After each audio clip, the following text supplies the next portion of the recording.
Hi dears, welcome back. ഇന്ന് ഞാനൊരു ചക്കയായിട്ടാണ് കേട്ടോ വന്നിട്ടുള്ളത്. അപ്പോൾ ചക്കയായിട്ട് മല്ലിടാൻ തുടങ്ങിയിട്ട് കുറച്ച് നേരമായി കേട്ടോ. എത്ര വെട്ടിട്ടും ഇത് 2 പീസാകുന്നില്ല കേട്ടോ. അത്യാവശ്യം നല്ല വലിയ ഉരുണ്ട ചക്കയായിരുന്നേ. അപ്പോൾ 4-5 വെട്ടൊന്നല്ല ഇതിന് കൊടുത്തിട്ടുണ്ടായിരുന്നത്. ആദ്യത്തെ 2 വെട്ടൊക്കെ കറക്റ്റ് ആയിരുന്നു. പിന്നെ 2 വെട്ടൊക്കെ അങ്ങോട്ടും ഇങ്ങോട്ടും മാറുക, ഇപ്പുറം വെട്ടുമ്പോൾ അപ്പുറമായി പോവാ കേട്ടോ. നല്ല രസമുണ്ടായിരുന്നു. കുറേ പരിശ്രമത്തിനൊടുവിലാണ് ആ ഒരു ചക്ക ഒന്ന് 2ആയിട്ട് കട്ട് ചെയ്ത് കിട്ടിയത്.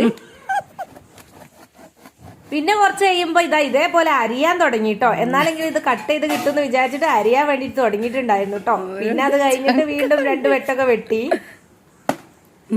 മുറിഞ്ഞ്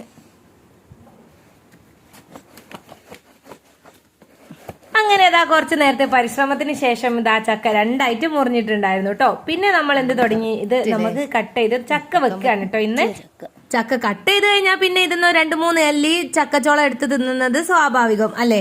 പിന്നെ നമ്മൾ ഇന്ന് ചക്ക വെക്കുന്നത് ചക്കയും എല്ലും ഇറച്ചിയും ഒക്കെ ഇട്ടിട്ടുള്ള ആ ഒരു ചക്കയാണ് കേട്ടോ ഇന്ന് വെക്കുന്നത്. അതിന് വേണ്ടിയിട്ട് ചക്ക ഒക്കെ കട്ട് ചെയ്തെടുക്കുകയാണ്.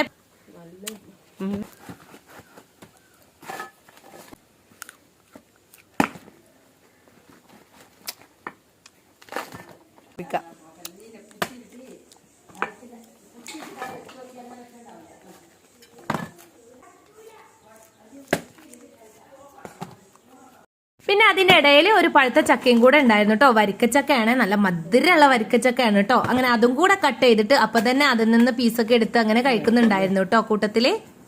പിന്നെ ഇത് പഴുത്ത ചക്ക ആയതുകൊണ്ട് തന്നെ വേഗം തന്നെ നമുക്ക് കട്ട് ചെയ്യാൻ കഴിഞ്ഞിട്ടുണ്ടായിരുന്നു കേട്ടോ. മറ്റേ പച്ച ചക്ക ചെയ്തതുപോലെയല്ല, ഒറ്റ വെട്ടിൽ തന്നെ ഇത് നമുക്ക് കട്ട് ചെയ്യാൻ കഴിഞ്ഞിട്ടുണ്ടായിരുന്നു.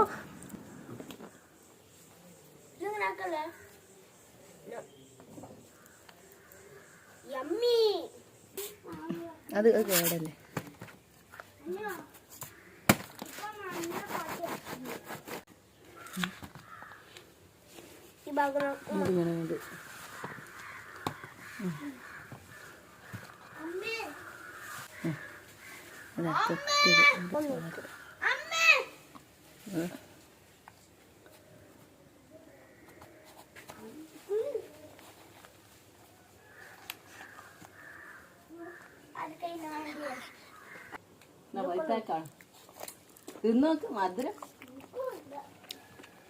അങ്ങനെ ഒരു ഭാഗത്ത് പഴുത്ത ചക്കൊക്കെ ഇരിഞ്ഞിട്ട് വെച്ചിട്ടുണ്ടായിരുന്നു കേട്ടോ. പിന്നെ ഇത് മൂത്തമ്മയാണ് കേട്ടോ. മൂത്തമ്മ ഇങ്ങനെ ചക്ക അരിയുന്നുണ്ട്. ഇത് നമ്മളെ പച്ചച്ചക്കയാണ് കേട്ടോ, വെക്കാനുള്ള ചക്കയാണ്.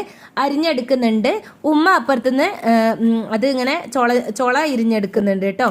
അങ്ങനെ രണ്ടാളും 2 ഭാഗത്തുനിന്നും ചക്ക വെക്കാനുള്ള പണി തുടങ്ങിയിട്ടുണ്ട്.